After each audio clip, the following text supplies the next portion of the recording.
look at all the rollup ecosystems, they pretty much are building their own in-app solution. They're adopting node standard. The way I like to think about IBC, and like within a cluster of rollups, you have a way of defining like your local IP address, and you have a way of handling local device-to-device communication. And then what IBC can do from my perspective is offer like a public IP address, where this is much more commonly understood. It's going to be cross ecosystems. So I think IBC has a lot of value in cross-cluster communication, and maybe over time, when folks don't want to maintain their own networking standard, they'll even adopt this wide area networking protocol, virtual wide area networking protocol for their local cluster communication as well. Because then since areas of economic activity will attract additional folks to come in. So that for me, it's like a snowball thing where like there's some like minimal viable DeFi that needs to be within a certain block space. And now atomic composability with that block space becomes that much more interesting. Maybe all of their gaming related things that require like faster interactions need to be atomically composable with each other and create like a cluster. And then outside of that cluster, there may be like the payments. The user has their actual funds on a different chain. Maybe there's NFT marketplace for the in-game items. That can also be a separate thing. And now you have this like ecosystem of an application that's also like spread over a different block space. And that block space itself has different properties. Sure, like ZK may make sense for really secure DeFi things. There's like a ton of value being transacted. But maybe someone just wants to build like a poker game between like him and his friends. And sure, like maybe some of the nodes would be malicious and may cheat his friends out of like $20 bet. But like it's not creating enough value for you to be able to like, you know, for every state transition, have to pay like a few dollars to generate a ZK proof, or even like tens of cents to generate a ZK proof. It's just not worth it for that particular application. From IBC's perspective, it's just a transfer layer protocol, just a messaging protocol. It's these traditional networks started adopting IBC, so TCP/IP, not IBC, or even local area communication. Started to kind of like lead them to be, okay, now it's easier for the developers. They don't have to develop over all these different interfaces. The way you communicate locally, which is highly performant, and the way you communicate remotely, which is somewhat less performant because things are just further away, now become similar. I'm not as familiar with some of these other tech stacks, but I am somewhat familiar with OP stack. I'll say that the way they treat state is a little bit different. My mental model for like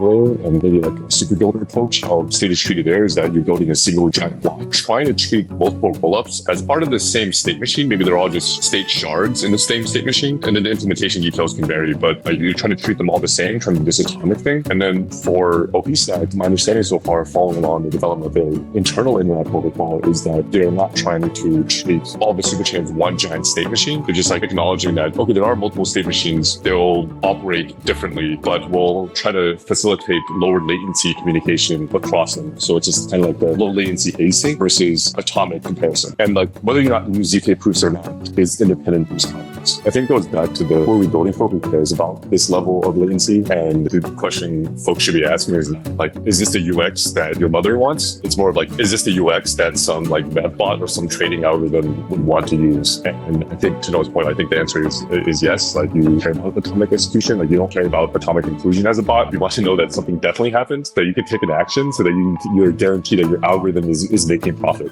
Join us in the fight to scale Ethereum.